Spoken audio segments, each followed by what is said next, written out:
Thank you, Jesus. Hallelujah.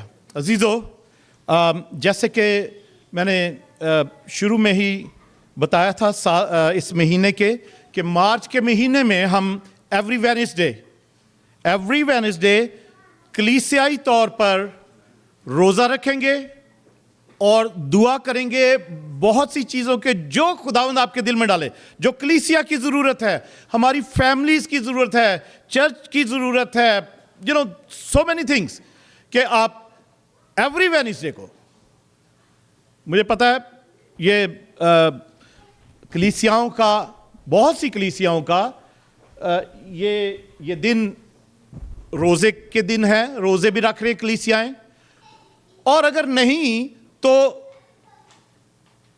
हमारी church के लिए एक स्पेशल अनाउंसमेंट यही है कि अगर सब रोज़े नहीं रख रहे या इस रोज़ों के सीज़न को ऑब्जर्व नहीं कर रहे, तो वेडनेसडे को, एवरी वेडनेसडे, इस मार्च के महीने में दो मेरा वेडनेसडे रह गए बाकी, हर वेडनेसडे को, और अप्रैल का पहला वेडनेसडे भी, अप्रैल का, ठीक है, ज़रूर कलीसिया का हर फर्द रोज़ा रखे।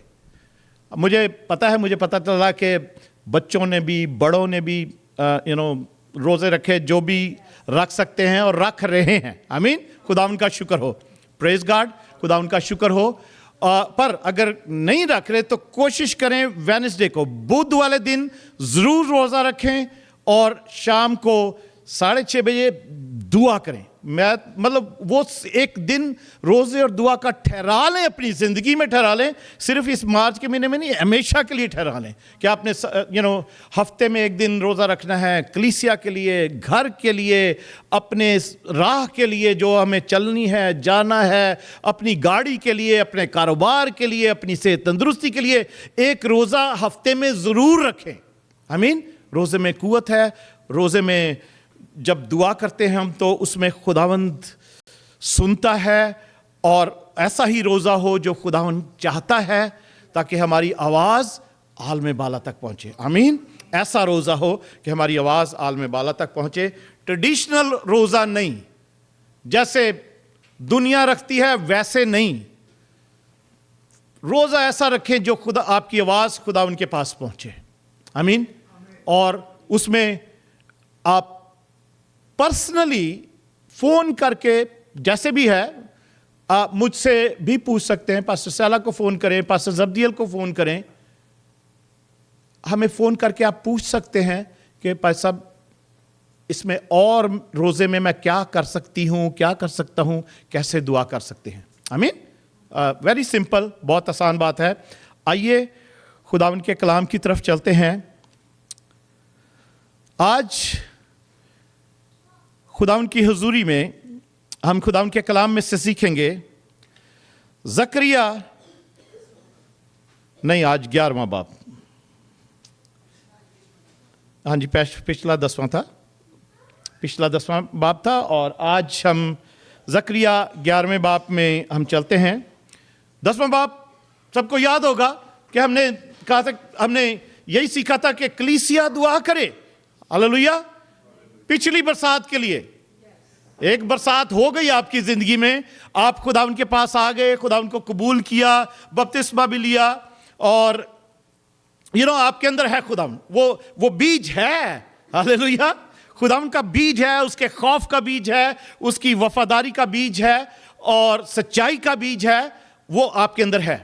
तो मगर इस वक्त जब खुदावंद जल्द आने वाला है, मेरे लिए तो जल्द आने वाला है, पता नहीं, मुझे नहीं पता आपके लिए, आप क्या सोच रहे हैं, क्या या दुनिया क्या सोच रही है।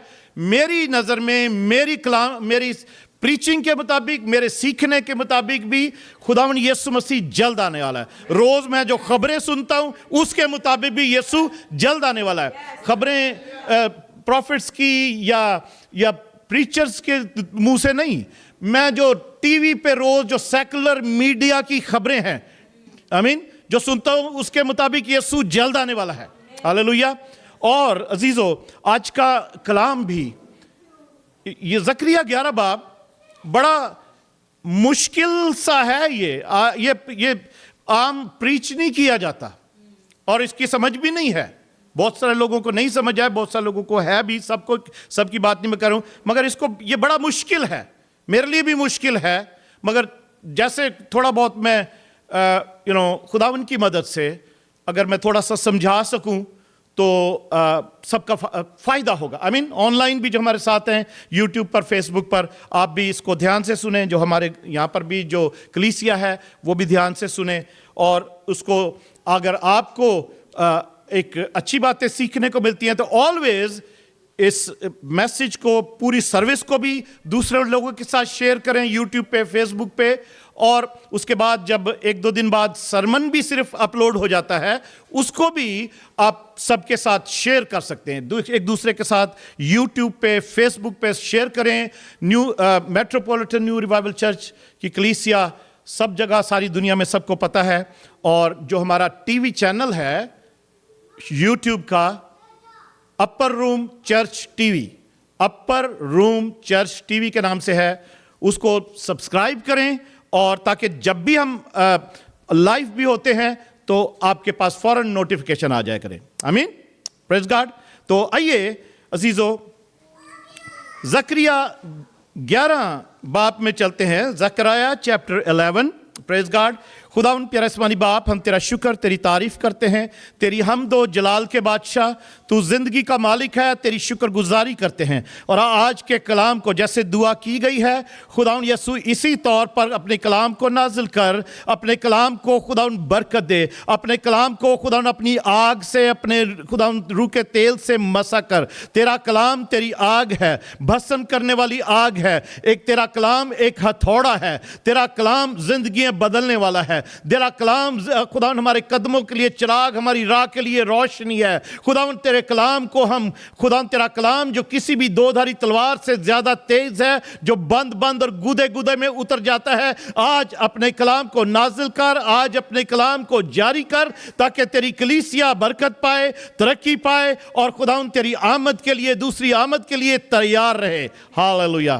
तेरे यीशु नाम में मांगते हैं खुदावन, मैं अपने आप को भी तेरे हाथों में देता हूं, अपनी जुबान को, अपनी सोचों को भी खुदावन पाकरू मदद करना, कि खुदावंदा जो कुछ भी आज तू अपनी कलीसिया से, अपने लोगों से जो वर्ल्ड वाइड दुनिया भर में इस इबादत में शामिल हो, जो भी तू बात करना चाहे, सबके कानों तक पहुंचे, सबकी रूह तक पहुंचे, सबकी जान को तक पहुंचे, सबकी जिंदगियां बदले। तेरे यीशु नाम में मांगते हैं, आमीन, हालेलुया, प्रेज गॉड।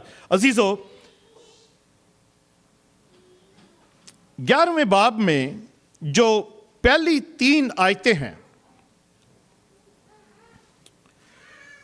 अजीब तौर पर उसको जैसे लिखा गया है, जैसे मैंने बताया 11वां बाब ये बड़ा मुश्किल चैप्टर है, समझना भी इसको और इसको एक्सप्लेन करना भी, पर खुदावन ने जितनी मुझे समझ दी है मैं उसके मुताबिक आपसे हम कलाम होता हूं इस वक्त।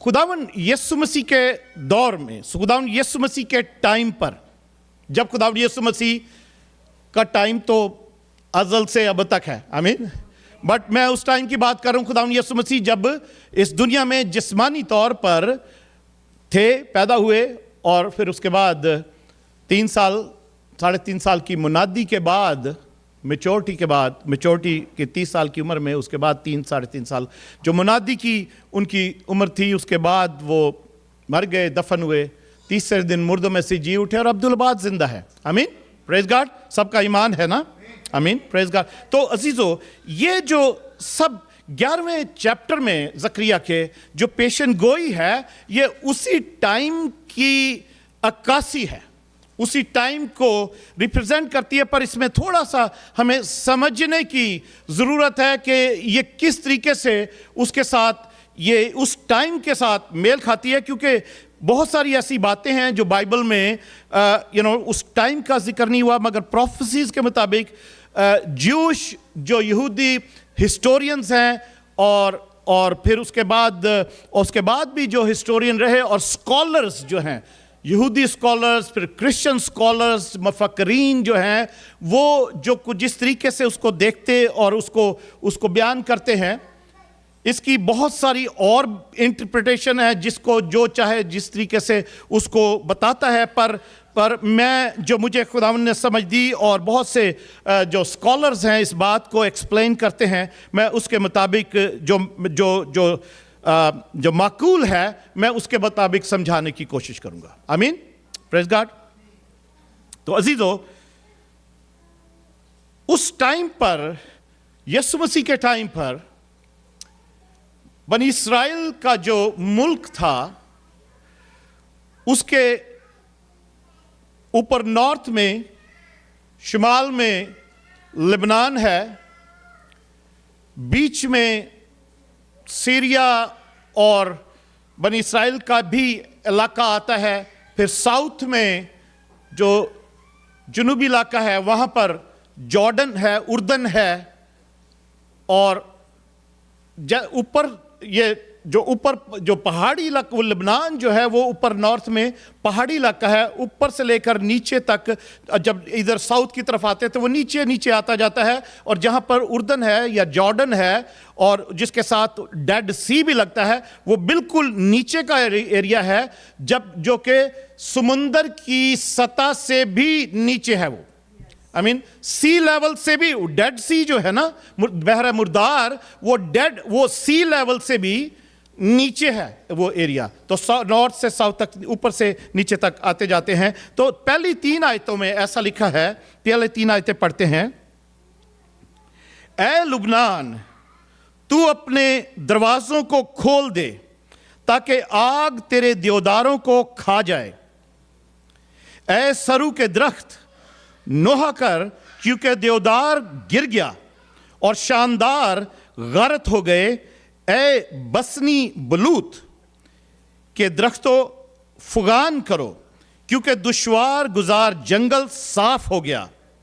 चरवाहों के नोहा की आवाज आती है, क्योंकि उनकी हशमत गारत हुई।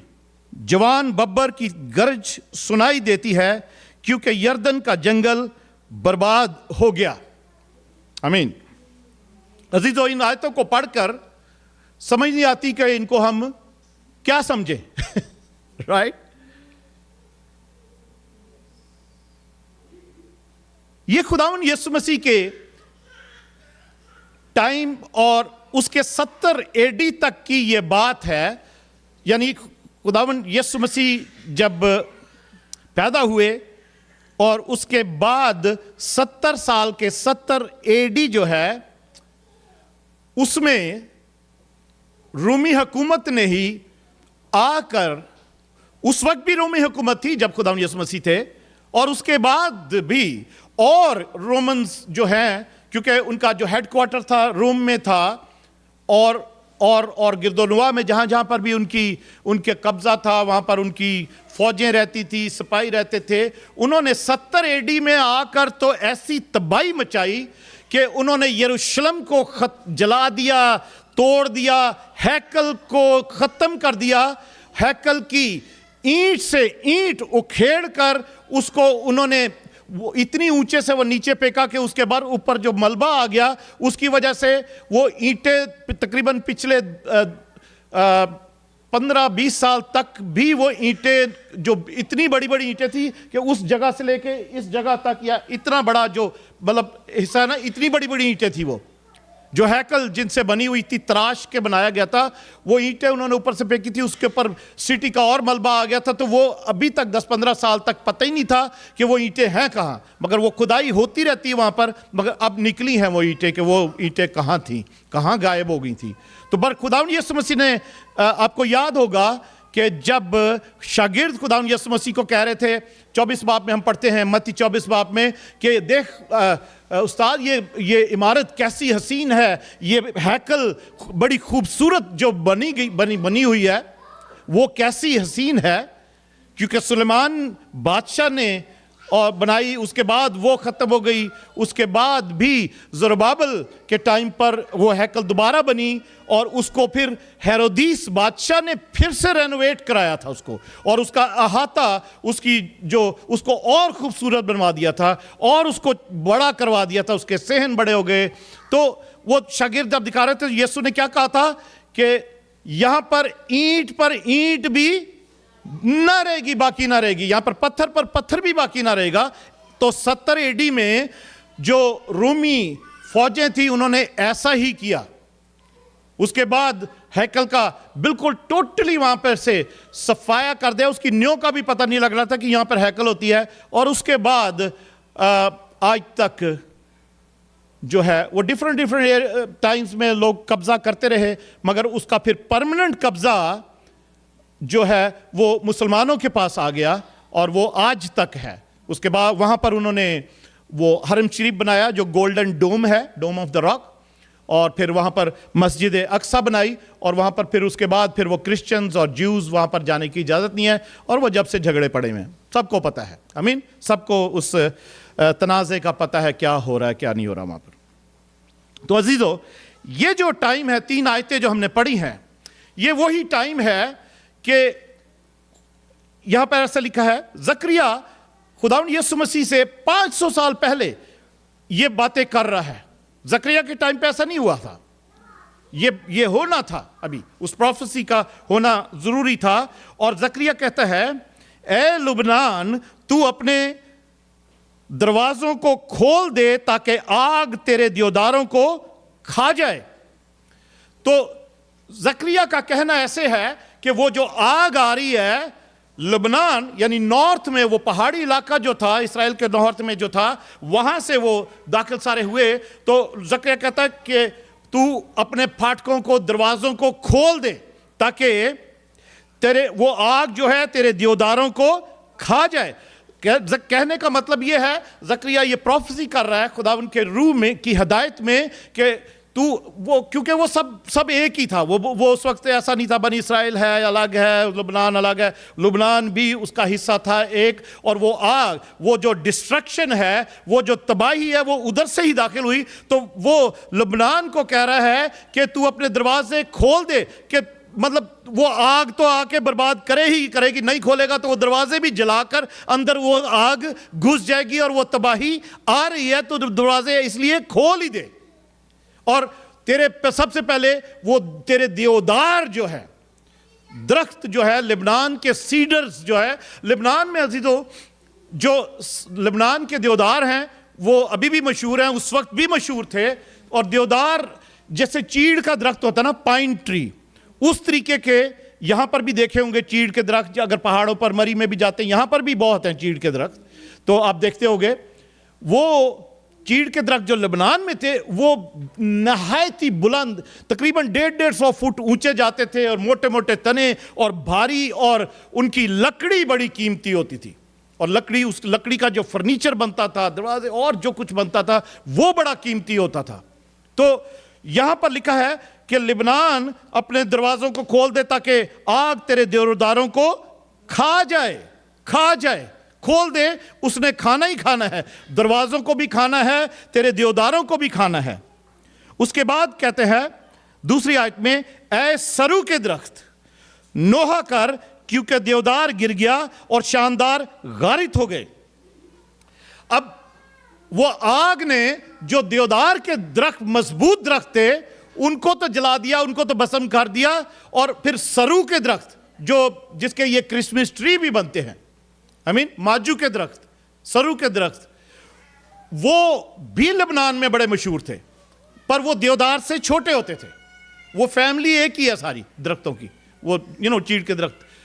तो खुदा कहता है, और जकरिया ये नबूत कर रहा है कि वो देवदार तो उनको तो आग खा गई, तो वो तो बड़े थे, पर अब सरू के दरख्त जो उनसे छोटे हैं वो भी तबाह हो गए हैं सारे, वो भी गिर गए सारे। और उसके बाद जो बीच का एरिया आता है, जब लुबनान से नीचे आते पहाड़ों से, तो उसमें आता है बसनी बलूत, बसन का एरिया जो है, जो इस वक्त गुलान हाइट्स भी कहलाता है। वो बीच में सीरिया के साथ भी लगता है, लुबनान के साथ भी लगता है, तो वो बीच में आता है। तो वो कहता है कि बसनी बलूत भी, जो ओक ट्रीज हैं, वो भी खत्म हो गए हैं। तो फुगान करो, रो, चिल्लाओ, दुख करो, क्योंकि दुश्वार गुजार जंगल साफ हो गए हैं, सब कुछ तबाह हो गया है। फिर उसके बाद वो आग, वो तबाही नीचे तक आ जाती है, यर्दन तक। और लिखा है, चरवाहों के नोहा की आवाज आती है, क्योंकि उनकी हशमत गारत हुई। जो कि हरियाली का एरिया था, जो हरियावल थी, वहां पर तक वो तबाही पहुंच जाती है। और वो कहता है कि जवान बब्बर की गरज सुनाई देती है, क्योंकि यर्दन का जंगल बर्बाद हो गया। तो वो तबाही आई और उसने सारे इस्राएल को तबाह कर दिया। और ये तबाही वो रोमी हुकूमत जो 70 एडी में जिसने यरूशलेम को, हैकल को, इस्राएल को तितर बितर कर दिया, ख़त्म कर दिया, ये उसके बारे में पेशन गोई जो है ये ज़करिया कर रहा है। आमीन। मैं चाहता हूँ गौर से सुने और इसको ऑलवेज ये आपके लिए हो सकता है नई इंफॉर्मेशन हो, क्योंकि हम पढ़ते हैं बाइबल मगर कभी भी शायद इस बात को ना समझाओ कि ये इस तरीके के लिए और उस टाइम के लिए है। ओके, चौथी आयत से पढ़ते हैं। आज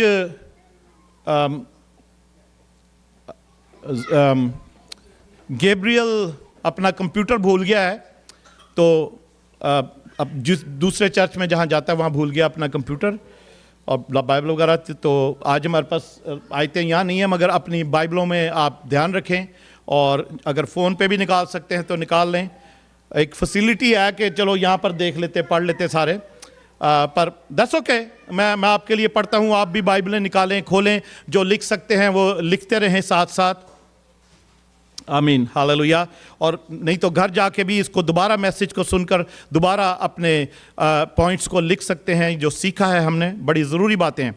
ओके, खुदावन मेरा खुदा, चौथी आयत से, खुदावन मेरा खुदा यूं फरमाता है कि जो भेड़ें ज़िबा हो रही हैं उनको चरा, जिनके मालिक उनको ज़िबा करते और अपने आप को बेकसूर समझते हैं, और जिनके बेचने वाले कहते हैं खुदावन का शुक्र हो कि हम मालदार हुए, और उनके चरवाहे उन पर रहम नहीं करते। क्योंकि खुदावन फरमाता है, मैं मुल्क के बाशिंदों पर फिर रहम ना करूंगा, बल्कि हर शख्स को उसके हमसाया और उसके बादशाह के हवाले कर दूंगा, और वो मुल्क को तबाह करेंगे और मैं उनको उनके हाथ से नहीं छुड़ाऊंगा। अजीजों, ये जो चौथी, पांचवी और छठी आयत है,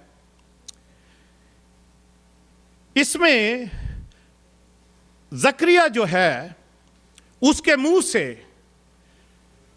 खुदावन यीशु मसीह के वर्ड्स पाकरू उसके अंदर डाल रहा है और वो इसको एक्ट आउट कर रहा है, जैसे कि एक ड्रामा चल रहा है और ड्रामे में एक्टिंग होती है। खुदा ने अपने नबियों को बहुत दफ़ा ऐसा करने को कहा कि किसी ना किसी चीज़ को, नेचुरल चीज़ को लेके वो एक्ट करें। और वो एक्ट को वो बनी इस्राएल के साथ खुदा जोड़ना चाहता था कि ऐसा होगा, इस तरीके से होगा, मैं ऐसा करूंगा। तो यहां पर भी ज़करिया को खुदा एक्ट करने को कह रहा है कि इस तरीके से एक्ट करना है, इस तरीके से बोलना है। तो ज़करिया इस वक्त कहता है कि मेरा खुदा यूं फरमाता है कि जो भेड़ें ज़बा हो रही हैं उनको चरा। अजीजों, ये उस टाइम की बात है जब खुदावंद यीशु मसीह थे इस दुनिया में चलते फिरते, मैंने जैसे पहले भी बताया है, और उससे पहले भी, मगर उस वक्त की स्पेसिफिक ज़रूरत है। ये उस वक्त को ये 11वां चैप्टर जो है ये रिप्रेजेंट कर रहा है, इंडिकेट करता है, और उसका अक्स है जो खुदावंद यीशु मसीह के टाइम का। तो कहता है कि मेरा खुदा कह रहा है कि जो भेड़ें ज़बा हो रही हैं उनको चरा। ये सारा कुछ जो ना बनी इस्राएल को ही लिए और उनको कहा जा रहा है, और वही भेड़ें बनी इस्राएल की जो उस वक्त थी उनके मुतालिक ही बात हो रही है। आम जो लोग थे जिनके मालिक उनको ज़बा करते और अपने आप को बेकसूर समझते हैं, और जिनके बेचने वाले कहते हैं खुदावंद का शुक्र हो कि हम मालदार हुए, और उनके चरवाहे उन पर रहम नहीं करते। इसका क्या मतलब है अजीजों?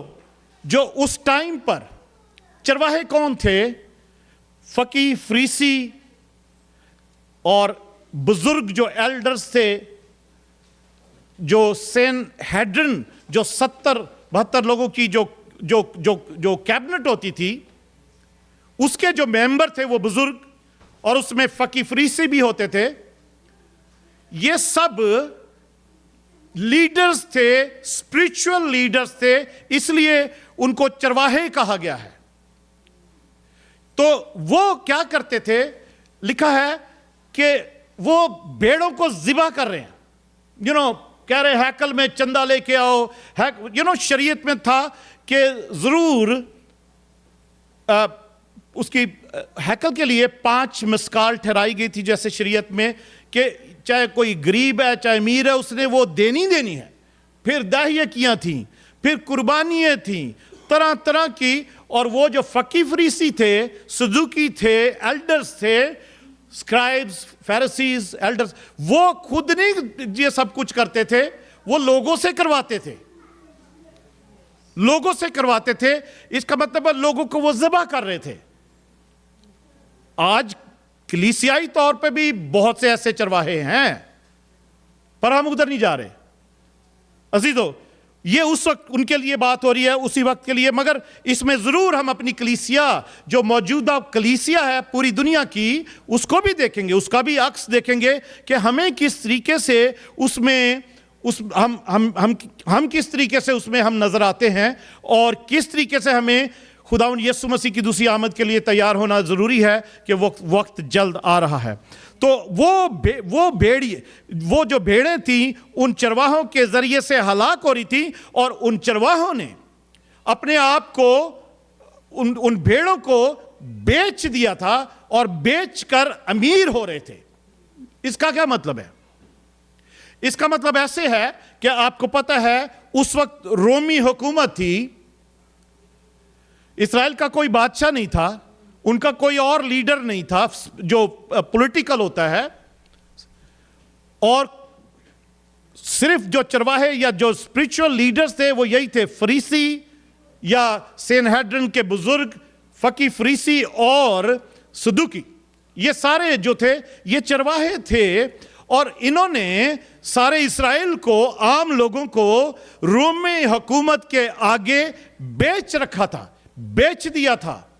वो रोमी हुकूमत उनको पैसे देती थी, काहिनों को भी, इसमें काहिन भी शामिल थे, काहिनों को, फरीसियों को, सदूकियों को, एल्डर्स को, उनको पैसे देती थी, और ये खुश थे, ये अमीर होते जाते थे, और गरीब लोग गरीब हैं। और क्योंकि रोमी हुकूमत नहीं चाहती थी कि कोई भी रिबेलियस हो, कोई भी मुखालफ उठे, प्रोटेस्ट करे कोई भी हमारी हुकूमत या हमारी बादशाही के खिलाफ।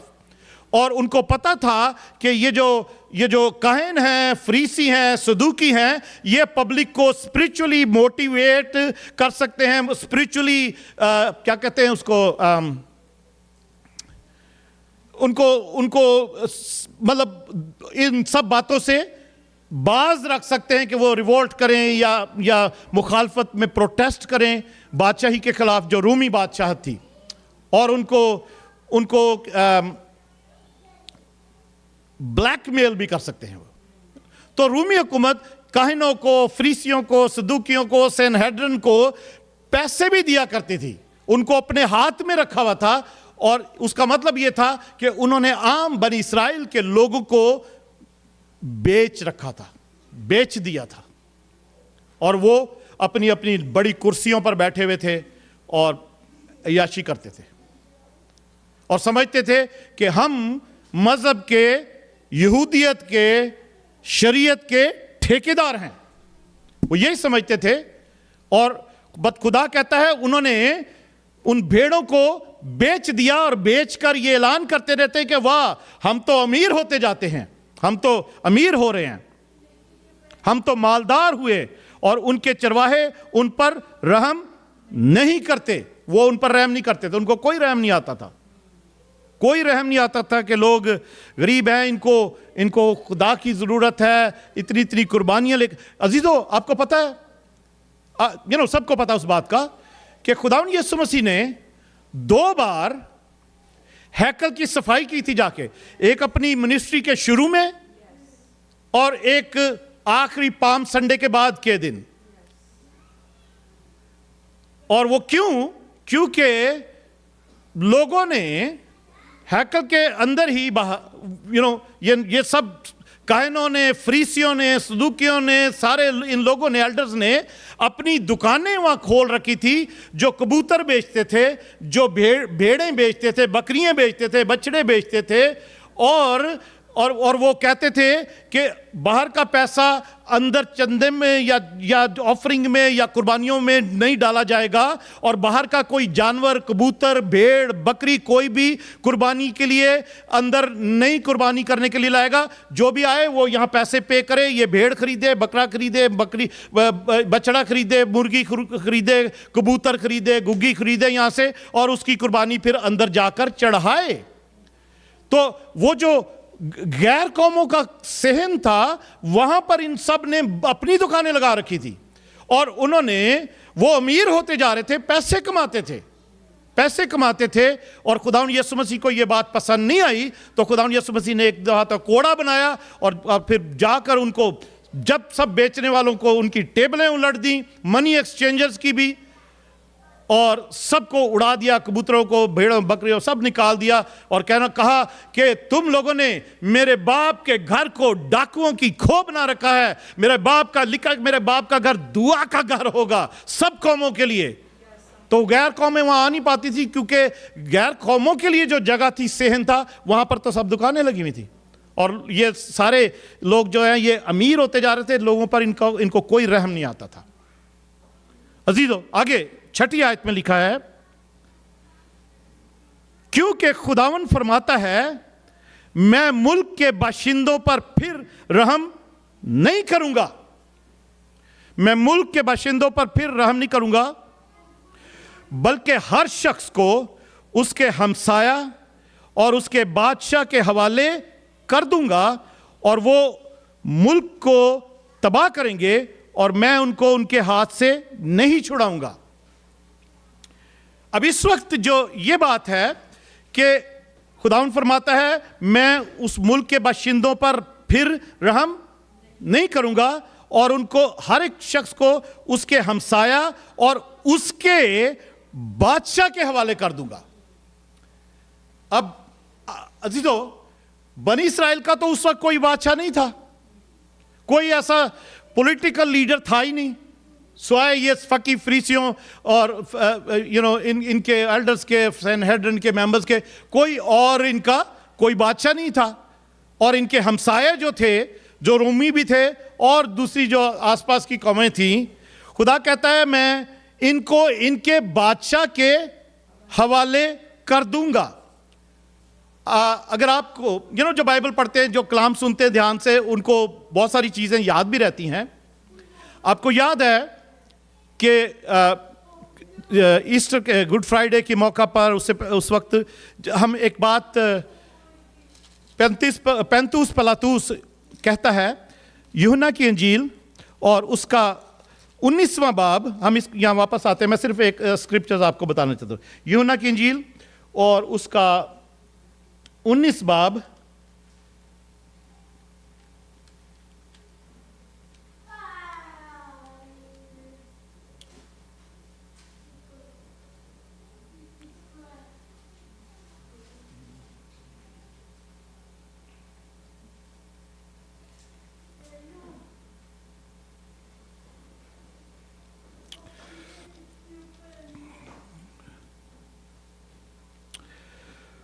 पैंतूस पिलातुस जो है,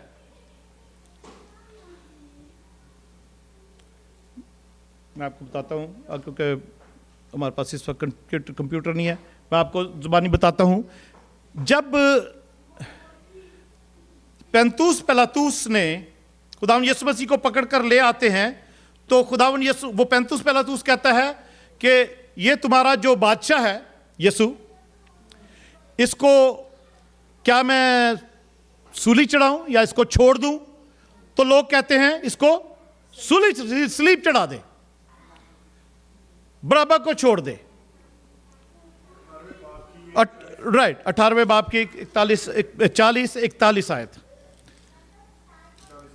40वीं आयत में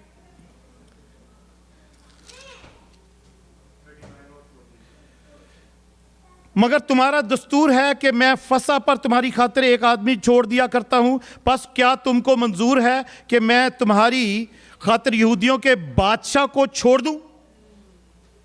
उन्होंने चिल्लाकर कहा, फिर कहा कि इसको नहीं, लेकिन बराबा को। और बराबा एक डाकू था। अजीजों, इस वक्त यहां पर जो हम जकरिया में पढ़ रहे हैं, खुदा कहता है कि मैं तुम लोगों को तुम्हारे बादशाह के हवाले कर दूंगा। आपको एक और ये स्क्रिप्चर नहीं था जो मतलब ये भी उसके वही रेफरेंस है। एक और जगह, दूसरी जगह एक और चीज लिखी है मत्ती की इंजील में, लूका की इंजील में, कि लोग कहने लगे कि हमारा बादशाह तो सिर्फ कौन है? बताएंगे सब कोई। पेंतुस पिलातुस तो कह रहा था कि जो वहां का इंचार्ज था। लोग कहने लगे हमारा बादशाह तो कैसर ही है, सिर्फ हमारा बादशाह सिर्फ कैसर है, हम किसी और बादशाह को नहीं मानते ना उसको जानते। यूहन्ना 19 बाब और उसकी 15 आयत में ऐसे लिखा है। 15 आयत में अगर हम पढ़ते तो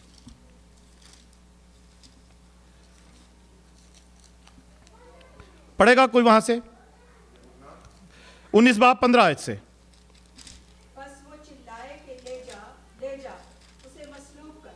पिलातुस ने उनसे कहा, क्या मैं तुम्हारे बादशाह को मसलूब करूं? सरदार काहिनों ने जवाब दिया कि कैसर के सिवा हमारा कोई बादशाह नहीं। कैसर के सिवा हमारा कोई बादशाह नहीं है। कैसर के सिवा हमारा कोई भी बादशाह नहीं है।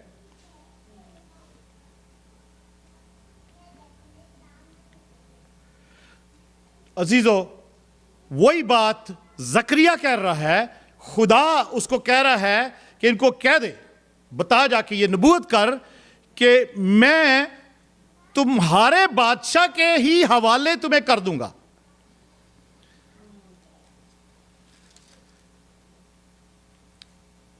छठी आयत में जकरिया 11 बाब की फिर से पढ़ता हूं। इसको मैं इसलिए कह रहा हूं कि थोड़ा सा समझ आ जाए हमें। आमीन। अगे 10-15 मिनट में और हमें कुछ बातें और समझनी है, क्योंकि खुदावन फरमाता है। कौन फरमाता है? खुदावन फरमाता है, मैं मुल्क के बाशिंदों पर फिर रहम ना करूंगा, बल्कि हर शख्स को उसके हमसाया और उसके बादशाह के हवाले कर दूंगा। उसके बादशाह के यानी बनी इस्राइल, खुदावन यीशु मसीह को जो मसाया था, जो उनका बादशाह था, उसको उन्होंने रिजेक्ट किया। तो खुदा कह रहा है, मैं तुम जिसको बादशाह कह रहे हो ना, मैं तुम्हारे बादशाह के ही हवाले कर दूंगा। और कैसर कौन था? रोमी हुकूमत का बादशाह था, सीजर अगस्तुस जिसका नाम था। आमीन। और उसी के हवाले ही कर दिया खुदा ने सबको, बनी इस्राइल को। और उसी बादशाह की जो फौजें थी, उन्होंने आके सबको तबाह किया, कत्लो गारत किया। और बल्कि यहां तक कि उन्होंने उस वक्त तकरीबन हजारों के हिसाब से बनी इस्राइल के लोगों को असीर करके बेच भी दिया और उससे पैसे कमाए, और हैकल को टोटली बर्बाद कर दिया, ईंट पे ईंट बाकी नहीं रही। तो ये बात वहां पर आके कबूल होती 70 एडी में कि खुदा ने बनी इस्राइल को जो कह रहे थे कि खुदा यीशु के अलावा यीशु हमारा बादशाह नहीं है, खुदा हमारा बादशाह नहीं है, कैसर ही हमारा बादशाह है, हम उसी को जानते हैं। जैसे वहां पे उन्होंने बड़े बड़े फख्र से कह रहे हैं, बड़े असर रसूख से कह रहे हैं, बड़ा उनको वो समझ रहे हैं कि हम बादशाह हमारा, वो रोमियों को खुश करने के लिए भी, क्योंकि सदूकियों ने, फरीसियों ने, काहिनों ने लोगों को उभारा हुआ था कि यही कहो कि हमारा कोई बादशाह नहीं है, हम सिर्फ हमारा कैसर ही बादशाह है सिर्फ, ताकि पेंतुस पिलातुस भी जो है वो भी ये समझ ले और फिर बादशाह तक भी हमारी ये आवाज़ पहुंचे कि हमारा और कोई बादशाह नहीं है। हम क्योंकि बहुत से लोग मुखालफत करते थे कि ये जो कौम है ना, ये बड़ी ख़राब कौम है, यहूदी कौम, ये हमेशा जो भी बादशाह आता है ना, उसके खिलाफ उठ खड़े होते हैं और उसके खिलाफ जो है वो महाल खड़ा कर लेते हैं। तो ये मशहूर हुआ था उस वक्त, तो मगर इसलिए उन्होंने ये इस बात का ऐलान किया। आगे चलते हैं 7वीं आयत में।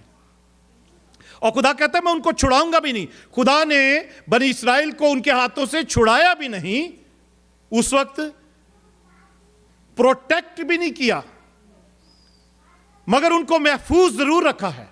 अजीजों, महफूज रखना और प्रोटेक्ट करना यानी हिफाजत करना, ये दो अलग अलग बातें हैं। खुदा के कलाम में जो बनी इस्राएल के लिए कहा गया है, गाए बगाए जब बनी इस्राएल खुदा से दुआ करते, तौबा करते, तो खुदा उनको प्रोटेक्ट भी करता था, दुश्मनों से छुड़ाता भी था, उनकी जंग भी लड़ता था। पर जब वो बुतों की पूजा करने लगते और खुदा से बागी हो जाते, तो खुदा उनको छोड़ देता था दुश्मनों के हाथों में। मगर उसमें से फिर भी खुदा कुछ ना कुछ लोगों को प्रिजर्व, महफूज रखता था। इसी तरीके से इस वक्त भी हुआ कि वो सारी दुनिया में 70 AD के बाद क्या हुआ कि यहूदी कौम, इसराइली जो थे यहूदी, वो सारी दुनिया में तितर बितर हो गए खुदा के कहने के मुताबिक। और वो फिर 1948 तक, और अभी तक भी तितर बितर ही है। 1948 में खुदा ने अपने वादे के मुताबिक नबियों की वो जो थ्रू पेशन गोइयां की थी, खुदा ने कहा था कि मैं अपने लोगों को आखिरी दिनों में फिर जमा करूंगा। तो खुदा ने उनको फिर से जमा करना शुरू किया और आज तक वो जमा भी कर रहा है, पर उनको प्रोटेक्ट नहीं कर रहा। उन पे हमले होते रहते हैं, बनी इस्राएल पे, यहूदियों पर हमले होते रहते हैं, बट उसने प्रिजर्व, उनको महफूज जरूर किया हुआ है। और वो महफूज जो आखिरी दिन भी आएंगे ना, तो बिल्कुल एंड पर भी, उसमें भी थोड़े से लोग रह जाएंगे। बाइबल में लिखा हुआ है, उसको रेमनेंट बोलते हैं, जो बकिया है। उर्दू में उसका वर्ड कहते हैं, इंग्लिश में उसका वर्ड रेमनेंट आया है। थोड़े से लोग ही रह जाएंगे और खुदा उनको बचा के रखेगा। और वही लोग हैं जो फिर जब खुदा यीशु मसीह आएंगे, उसको एंटी क्राइस्ट जब जुल्म सितम करेगा ना, फिर उनको समझ आएगी कि ओहो, ये मसाया तो गलत मसाया के पीछे लगे हुए हम, मसाया तो वही है जो आया था और ये फिर वापस आया है। उस वक्त वो जानेंगे और फिर सही मसाया को फॉलो करेंगे और उसकी मुनादी करेंगे। और 1,44,000 जिसके बारे में लिखा है कि उन पर मोहर की गई है, और वो फिर दुनिया में मुनादी करेंगे और उनको फिर जो है बहुत से लोग कन्वर्ट भी उस वक्त भी फिर कन्वर्ट होंगे। आमीन। फिर खुदा यीशु मसीह आकर इस दुनिया में जो है 1000 साल बादशाही करेंगे। ओके, आगे चलते हैं ताकि जल्दी से इसको खत्म करें। सबको समझ आ रही है? आमीन। ये बात वाकयात तो सुने हुए हैं, मगर इस चैप्टर की बात मैं बता रहा हूं कि इसको एक्सप्लेन करना मुश्किल है। अभी मतलब मैं आधे घंटे पौने घंटे में इसको एक्सप्लेन नहीं कर रहा, मैं कोशिश कर रहा हूं कि जल्दी जल्दी से इसको मैं पूरा चैप्टर हम खत्म कर लें, इसको एक्सप्लेन कर सकूं। आई मीन मुश्किल बात है ये थोड़ी सी, क्योंकि वाकयात को मिलाना और लोगों के माइंड में फैक्ट्स डालना कि ये लॉजिकली इसी तरह बनती है बात, इसकी जो इंटरप्रिटेशन है इस चैप्टर की, वो थोड़ा सा मुश्किल है। पर मैं खुदावंद से माफ़ी चाहता हूँ, जितनी मेरी समझ है मैं उसके मुताबिक जो है बयान कर रहा हूँ। पर ये मेरी बातें नहीं, ये बहुत से जो स्कॉलर्स हैं उनकी स्टडीज़ हैं और उनकी हिस्ट्री की भी बातें इसमें शामिल हैं। ओके, आगे चलते हैं। बस मैंने उन भेड़ों को जो ज़िबा हो रही थी, यानी गल्ला के मस्कीनों को चराया, और मैंने 2 लाठियां ली, एक का नाम फजल रखा और दूसरी का इत्तेहाद, और गल्ला को चराया। अब ये यीशु की बात है जो जकरिया के मुंह से निकल रही है। पाकरू उसको गाइड कर रहा है कि ये बात कहने के लिए कि जब मैं इस दुनिया में आया, जब के फकी फरीसियों ने बहुत सी अपनी लोगों को जो है उन पर रहम नहीं करते थे और उन पर इजारादारी करते थे और कैसर को ही बादशाह मानते थे। आपको पता है खुदा यीशु मसीह उस टाइम पर इस दुनिया में थे और वो फकी फरीसिया को ही बुरा भला कहते थे। है कई दफ़ा बाइबल में लिखा हुआ है उनके बारे में कि खुदा यीशु मसीह ने उनको रिब्यूक किया कि वो क्या करते हैं। वो सफ़ेदी फिरी हुई कब्रें हैं, लंबे लंबे चोगे पहनते हैं, बड़ी बड़ी कुर्सियों पर बैठते हैं। आज बहुत सारे इस वक्त भी चरवाहे ऐसे हैं। अजीजों, यहां पर खुदा कहता है खुदावंद यीशु मसीह के अल्फाज हैं ये कि बस मैंने उन भेड़ों को जो ज़िबा हो रही थी फकी फरीसियों काहिनों के हाथों से, उनके मस्कीनों को चराया, और मैंने 2 लाठियां ली, एक का नाम फजल रखा और दूसरी का इत्तेहाद, और गल्ला को चराया। खुदावंद यीशु मसीह जब यीशु मसीह पैदा नहीं हुए थे तो मुकद्दसा मरियम के पास जो फरिश्ता आया, तो फरिश्ते ने क्या कहा था? जिस पर फजल हुआ है। आमीन। तो खुदावंद यीशु मसीह जब इस दुनिया में आए तो वो जो बनी इस्राएल मुद्दतों से कभी बुतों की पूजा कर रहे हैं, कभी खुदा को छोड़ रहे हैं, भूल रहे हैं, फिर खुदा उनको माफ करता, फिर उनके साथ होता, फिर उनको बचाता छुड़ाता। और उस वक्त यीशु के टाइम पे भी जब यीशु इस दुनिया में आया तो वो फजल को लेकर आया। हालेलुया। मुकद्दसा मरियम के थ्रू वो फजल को लेकर आया, जिस पर फजल हुआ। और वो फजल हम इस वक्त तक भी, हम भी कलीसिया इस वक्त भी फजल के दौर से गुजर रही है। पर बनी इस्राएल इस वक्त परसिक्यूशन में है और तबाही के जो उनके पर तरह तरह के हमले हो रहे हैं, उसमें से वो गुजर रहे हैं, गुजरते रहेंगे। खुदा कहता है कि मैंने क्या किया है? दो क्या ली? लाठियां ली, और एक का नाम क्या रखा? फजल, और दूसरी का नाम इत्तेहाद रखा। फजल का मतलब फेवर, अनडिजर्विंग फेवर, जिसके हम लायक नहीं हैं, वो खुदा ने हम पर मेहरबानियां की। आमीन। फजल जो कि खुदा यीशु मसीह खुद था। Praise God. और दूसरी का नाम इत्तेहाद रखा, और इत्तेहाद का क्या मतलब है? यूनिटी। आमीन। भाईचारा, एक होना। तो ये 2 चीजें खुदावंद यीशु मसीह इसका पैगाम लेकर दुनिया में आए, और उन्होंने उन भेड़ों को, उन मस्कीनों को जो ज़िबा हो रहे थे, तबाह हो रहे थे, उनको 3-3.5 साल चराया। 3 साल। आमीन। उनको चराया। खुदावंद यीशु मसीह ने तालीम दी, वार्निंग्स भी दी, आने वाले वक्त के बारे में भी बताया, और उन भेड़ों को चराया। पर उन्होंने उस मसाया को, उस मसीहा को कबूल नहीं किया, उसको रिजेक्ट किया, उसको सूली चढ़वा दिया। तो फिर क्या होता है? लिखा आगे 8वीं आयत। और मैंने एक ही महीने में 3 चरवाहों को हलाक किया, क्योंकि मेरी जान उनसे बेजार थी और उनके दिल में मुझसे कराहत थी।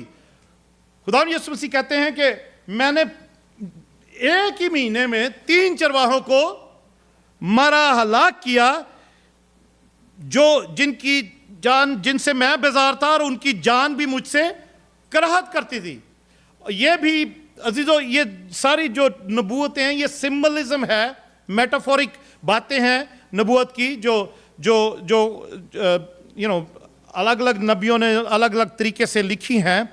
तो ज़करिया, ये भी एक ये सिंबलिज्म ही है यहाँ पर, कि ये जो 3 चरवाहे हैं, हो सकता है लिटरली 3 चरवाहों को नहीं मारा हो, इसकी में भी पता नहीं बेशुमार इसकी तफसीरें हैं कि वो 3 चरवाहे कौन हो सकते हैं। पर अजीजों, जो बेस्ट है मैं आपको बताता हूं। खुदावंद यीशु मसीह कहते हैं कि मैं भेड़ों को चरवाया, और एक ही महीने में मैंने 3 चरवाहों को मारा। और वो चरवाहे जिनका लिए मैंने आपको जिक्र भी किया, उनमें से काहिन थे, फरीसी थे और सदूकी थे, या सैनहेड्रिन के जो मेंबर थे, एल्डर्स थे। तो ये 3 किस्म के चरवाहे थे। खुदावंद यीशु मसीह कहते हैं मैंने इनको एक ही महीने में मैंने खत्म किया, इनको मारा। ये मेरा दिल इनसे बेजार था, और वो भी मुझसे नफरत करते थे। और आप खुदावंद यीशु मसीह की तालीम जब पढ़ते हो 4 अंजीलों में, तो आप कहीं जगह जगह देखो कि खुदावंद यीशु मसीह उन फकी फरीसियों के बारे में क्या क्या कहते हैं। कि क्या वो लोग करते, क्या किस तरीके से वो लोगों को पर रहम नहीं करते और गलत तालीम भी देते, रास्तों पर लेकर चलते हैं। तो यहां पर खुदा यीशु मसीह कह रहे हैं कि मैंने एक ही महीने में मैंने 3 चरवाहों को हलाक कर दिया, उनके दिल में मुझसे कराहत थी, उनके दिल वो भी मुझसे नफरत करते थे, कराहत करते थे। 9वीं आयत, तब मैंने कहा कि अब मैं तुमको ना चुराऊंगा, तब मैंने कहा कि मैं तुमको ना चुराऊंगा और मरने वाला मर जाए और हलाक होने वाला हलाक हो और बाकी एक दूसरे का गोश्त खाएं।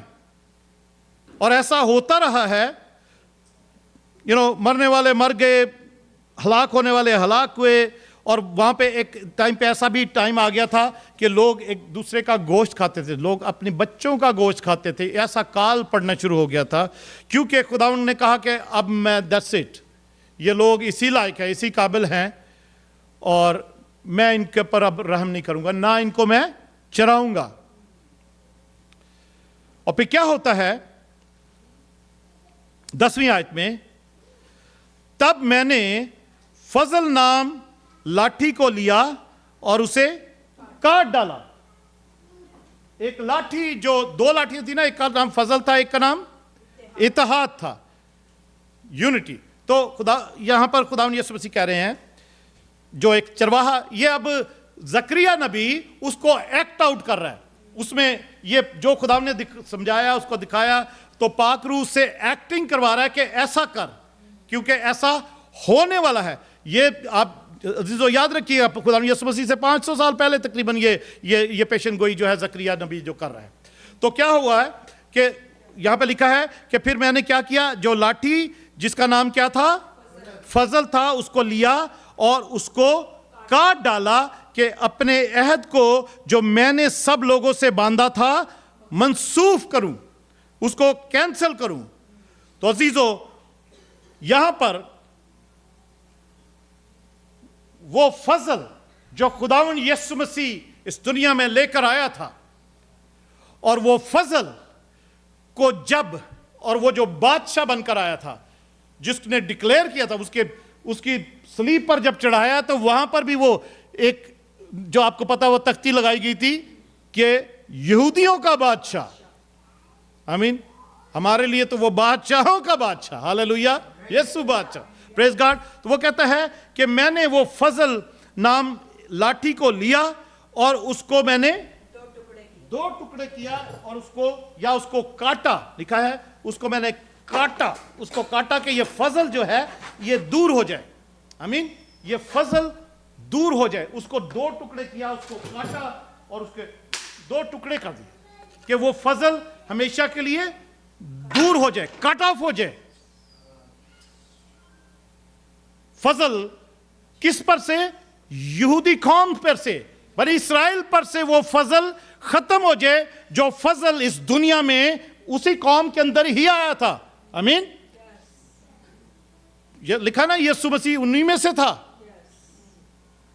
वो फजल कट ऑफ किया उनसे, उन लोगों से जो जिन्होंने उसको as a messiah, as a king उसको एक्सेप्ट नहीं किया। वही मसाया किंग, उनका किंग शेपर्ड था, जो चरवाहा भी था और जो बादशाह भी था, जो चाहता था कि उनको चराए।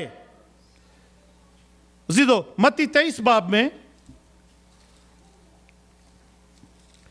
उसकी 37 आयत में लिखा है,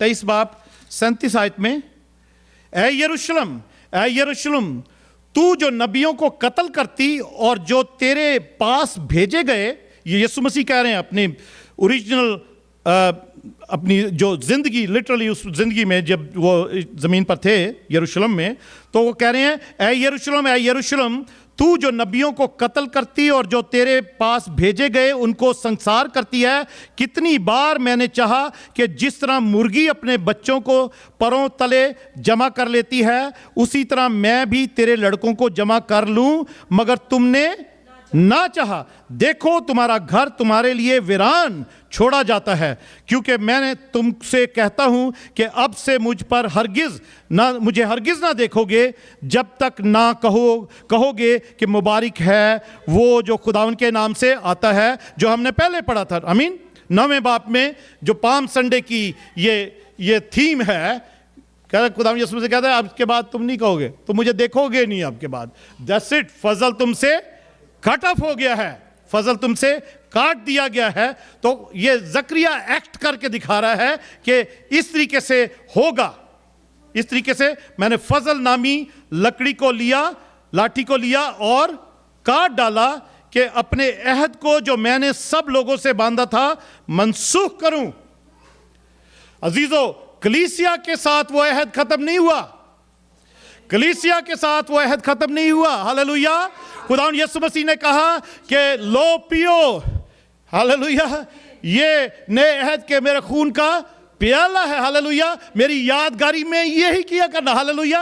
वो यही इसलिए कि खुदावंद यीशु मसीह कलीसिया को जो जिसके लिए जान दी, जो उसकी दुल्हन थी, जो उसके पसली में से निकली थी, हालेलुया, उनके साथ अहद खत्म नहीं किया, ताकि हम हमेशा होली कम्युनियन पर याद रखें कि हमारे साथ वो अहद खत्म नहीं हुआ। वो फजल का अहद, वो लाठी मेरे और आपके लिए नहीं तोड़ी गई, उनके लिए तोड़ी गई थी। हालेलुया। उन्होंने रिजेक्ट किया था मसाया को। Praise God. हालेलुया। ओके। और उसके बाद 19वीं आयत में लूका 19 बाब 41 आयत, ये आयतें बता दी हैं कि बनी इस्राएल ने रिजेक्ट किया उसको, और क्योंकि खुदा चाहता था, जैसे वो कह रहा कि मैं चाहता था उनको चराऊं, पर मैंने अब खत्म कर दिया, मैंने चराया उनको, बट एक टाइम आया, दैट्स इट, मैंने कहा नो मोर, दैट्स इट। उन्होंने क्योंकि रिजेक्ट किया। लूका 19 बाब उसकी 41 आयत, खुदावंद यीशु मसीह कहते हैं, जब नजदीक, वो के लिए लिखा है कि जब नजदीक आकर शहर को देखा तो उस पर रोया। खुदावंद यीशु मसीह रोया। उसने कहा कि ये लोग क्यों नहीं सुन रहे, क्यों मसाया नहीं मान रहे। खुदावंद यीशु मसीह ने, आपको पता है, उनको कहते थे कि तुम मेरे कामों से तो मेरा यकीन करो, पर वो भी नहीं करते थे। मेरे जिसने मुझे भेजा उसका यकीन करो, फिर जो भेजने वाले का यकीन करता है, वो भेजने वाले का भी, जिसने भेजा उसका भी यकीन करता है, जो भेजा गया उसका भी यकीन करता है। फिर पर वो उन लोगों ने उसको रिजेक्ट किया। और खुदावंद यीशु मसीह यरूशलेम के पास, शहर के पास आते हैं तो रोते हैं। वो कहते हैं, काश कि तू अपनी इसी दिन में सलामती की बातें जानता, मगर अब वो तेरी आंखों से छिप गई हैं, क्योंकि वो दिन तुझ पर आएंगे कि तेरे दुश्मन तेरे गिर्द मोर्चा बांधकर तुझे घेर लेंगे और तेरी हर तरफ से तंग करेंगे। सब खबरें सुनते हैं ना इस वक्त क्या हो रहा है, ये एंड टाइम है, ये एंड टाइम की प्रोफेसीज हैं जकरिया की किताब में। खुदावंद यीशु मसीह ने उनके ऊपर ये ऐलान कर दिया हुआ है कि ऐसा होगा, आसपास की सारी कौमें तुम्हें घेरेंगी और तुम्हें क्या करेंगी, तंग करेंगी, तंग करती रहेंगी। ओके, वापस चलते जकरिया की किताब में, ताकि इसको जल्दी से खत्म करें, आज टाइम थोड़ा सा ज्यादा रहा। मैं I just want to finish it, मैं बहुत जल्दी फास्ट फॉरवर्ड जा रहा हूं मैं।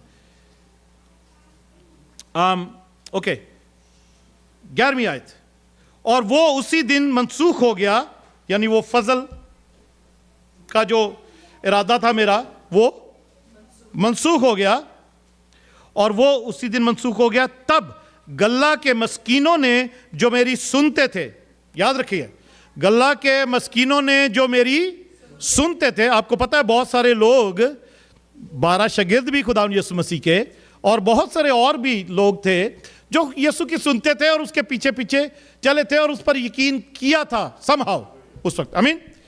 तो गल्ला की मस्कीनों ने जो मेरी सुनते थे मालूम किया कि ये खुदावंद का कलाम है।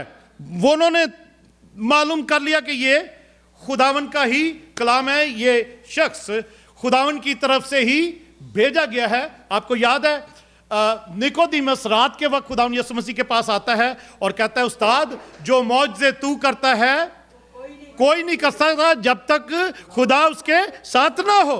आमीन। तो लोग जो उसकी, उसमें से सारे कायन नहीं, वो निकोदेमस भी यहूदियों का सरदार था। आमीन। कुछ लोगों ने, जो गल्ला के मस्कीन लोग थे, उन्होंने, कुछ लोगों ने समझ लिया कि नहीं, ये खुदा का कलाम ही है जो हम तक पहुंचा है, ये मसाया ही है, ये खुदा की तरफ से ही भेजा गया है, यही है सब कुछ। आमीन। तो उन्होंने सुन लिया, मान लिया। पर आगे क्या लिखा है 12वीं आयत में, और मैंने उनसे कहा कि अगर तुम्हारी नजर में ठीक हो तो मेरी मजदूरी मुझे दो, नहीं तो मत दो। और उन्होंने मेरी मजदूरी के लिए 30 रुपए तोल कर दिए।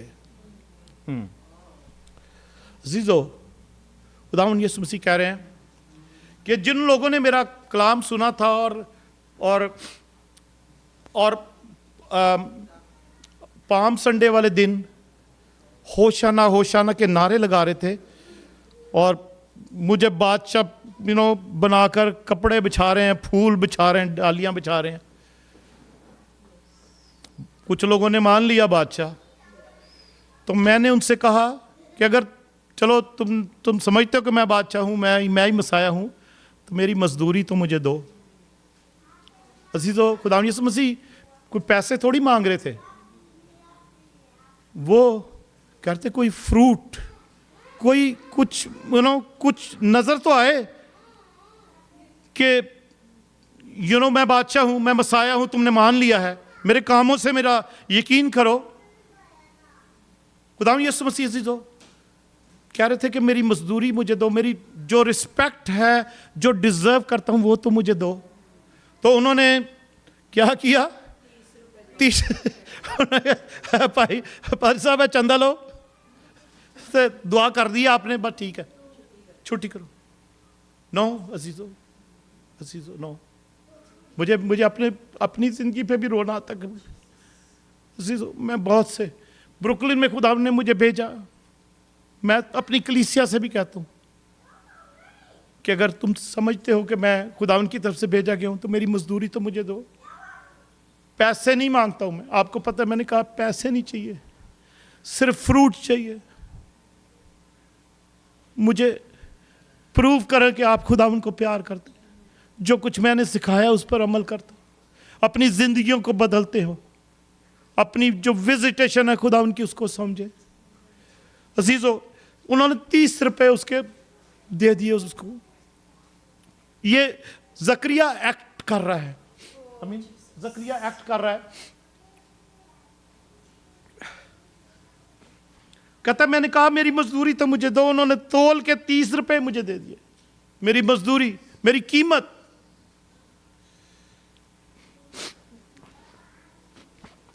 आपको पता है यहूदा इस्करियोती ने यीशु को बेचा। उसने सरदार काहिनों से पूछा जाके कि अगर मैं उसको पकड़वा दूं तो तुम मुझे क्या दोगे? उन्होंने कहा 30 रुपए। और सबको पता है 30 रुपए में यहूदा इस्करियोती ने उसको बेच दिया। और जो यहूदा इस्करियोती ने किया वो यहां पर लिखा है, ये जकरिया उसको एक्ट आउट कर रहा है। मेरे पास हवाले लिखे हुए हैं, मैं बता सकता हूं, मगर मैं उसको जल्दी खत्म करना मांग रहा हूं। और मैंने उनसे कहा कि अगर तुम्हारी नजर में ठीक हो तो मेरी मजदूरी मुझे दो, तो मत दो। और उन्होंने मेरी मजदूरी के लिए 30 रुपए तोल कर दिए। और 13वीं आयत में लिखा है, और खुदावन ने मुझे हुक्म दिया कि उसे कुम्हार के सामने फेंक दे, यानी इस बड़ी कीमत को जो उन्होंने मेरे लिए ठहराई। और मैंने ये 30 रुपए लेकर खुदावन के घर में कुम्हार के सामने फेंक दिए। यहूदा इस्करियोती ने ऐसे ही किया था ना, जब वो उसने गिल्टी फील की कि मैंने मुझसे क्या गलती हो गई है, तो यहूदा इस्करियोती वापस गया इस फरीसियों के पास हैकल में और उनसे कहा ये पैसे अपने वापस ले दो, मैं मेरे से गुनाह हो गया है। उन्होंने कहा जी नहीं, हमें नहीं चाहिए ये पैसे, हमने तो दे दिए, बस अब तेरा काम हो गया, तो तू जो मर्जी कर इन पैसों का। तो लिखा है यहूदा इस्करियोती ने वो है पैसे वहीं पर फेंक दिए हैकल में, और यहां लिखा है कि खुदा के घर में कुम्हार के सामने फेंक दिए। तो ये भी अजीजों, और फिर उन्होंने फरीसियों ने उस वक्त क्या किया था, उस 30 रुपयों का उन्होंने कहा ये तो गुनाह की, ये तो खून की कीमत है किसी बंदे की, इसको हम हैकल में तो वापस नहीं जमा करा सकते। उन्होंने एक खेत, लिखा है कुम्हार का खेत खरीद लिया, कुम्हार का खेत खरीदा, और वो उन्होंने इसलिए खरीदा कि वहां पर उसको ग्रेवयार्ड बना देंगे कि जो बाहर से इधर उधर से लोग आते हैं जो यहूदी नहीं है या परदेसी होते हैं, उनको वहां दफना दिया करेंगे। आगे लिखा है 13वीं आयत में, और खुदा ने मुझे हुक्म दिया कि उसे कुम्हार के सामने फेंक दे, यानी इस बड़ी कीमत को जो उन्होंने मेरे लिए ठहराई, और मैंने ये 30 रुपए लेकर खुदावन के घर में कुम्हार के सामने फेंक दिए। मत्ती 26 बाब उसकी 14 और 15 आयत में ऐसा लिखा है।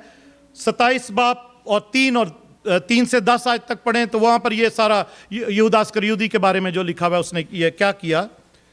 और एक और बात अजीजों, एक और बात मैं आपको बताना चाहता हूं, ये 30 रुपए का क्या मतलब था, जो उसकी एक वैल्यू थी जो ठहराई खुदावन यीशु की भी, जो जकरिया एक्ट आउट कर रहा है एक चरवाहे के होते हुए। खुरूज की किताब में उसका 21 बाब, खुरूज 21 बाब और उसकी 32 आयत में, अनिल बेटा आ जाना, क्वायर आ जाए। खुरूज की किताब 21 बाब और उसकी 32 आयत में लिखा है, अगर बैल किसी गुलाम या लौंडी को सींग से मारे, आम आदमी को भी नहीं, किसी गुलाम या लौंडी को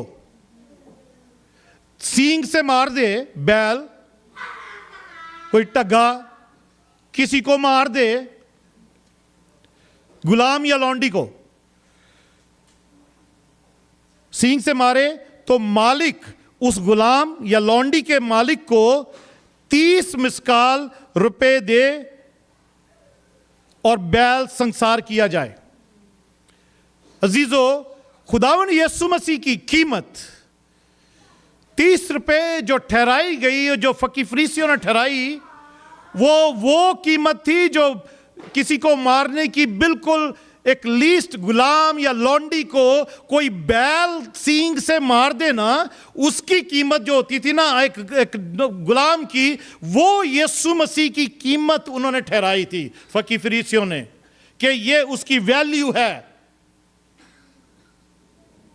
लीस्ट वैल्यू किसी के मारने के लिए। तो जकरिया उसको एक्ट आउट कर रहा है, और 14 आयत में लिखा है, तब मैंने दूसरी लाठी को लिया, तब मैंने दूसरी लाठी को लिया जिसका नाम क्या था, इत्तेहाद, यूनिटी। दूसरी लाठी को लिया, यानी इत्तेहाद नामी को काट डाला।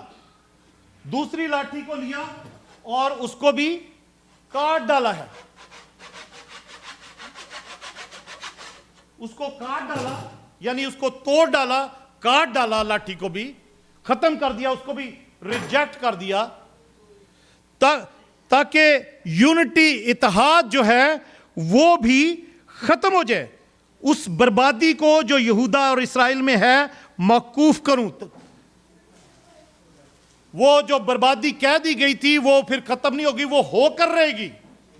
खुदावन यीशु मसीह ने जो इस वक्त वो चरवाहे के तौर पर जकरिया को एक्ट करने के लिए बोल रहा है। उसने कहा कि वो जो इत्तेहाद, जो यूनिटी थी, जो बनी इस्राइल 70 एडी के बाद वो यूनिटी जो थी, उनका जो इत्तेहाद था, मिलकर रहना और एक दूसरे की हेल्प करना, एक दूसरे के साथ रहना, उसको खुदावन ने तोड़ दिया। उस इत्तेहाद नाम लाठी को भी, कि वो एक जगह ना रह सके, उनको सारी दुनिया में तितर बितर कर दिया, सबको तितर बितर कर दिया।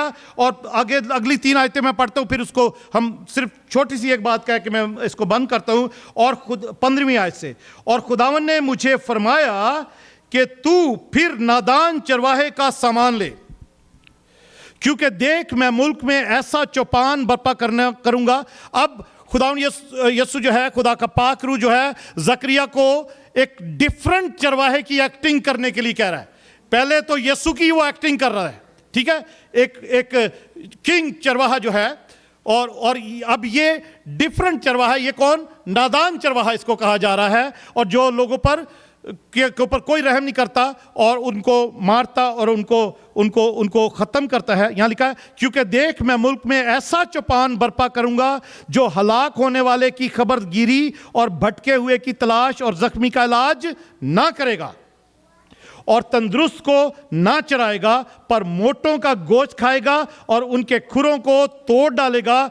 उस नाबकार चरवाहे पर अफसोस जो गल्ला को छोड़ जाता है, तलवार उसके बाजू और उसकी दाहिनी आंख पर आ पड़ेगी, उसका बाजू बिल्कुल सूख जाएगा और उसकी दाहिनी आंख फूट जाएगी।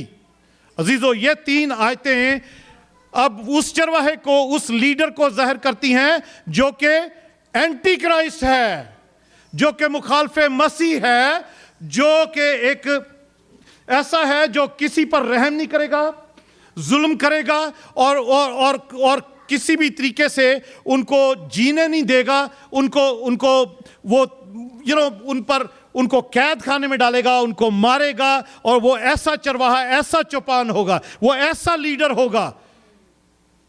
और फिर मगर लिखा है कि उसका बाजू भी सूख जाएगा, उसकी आंख फूट जाएगी। खुदावंद यीशु मसीह आके उससे लड़ेंगे।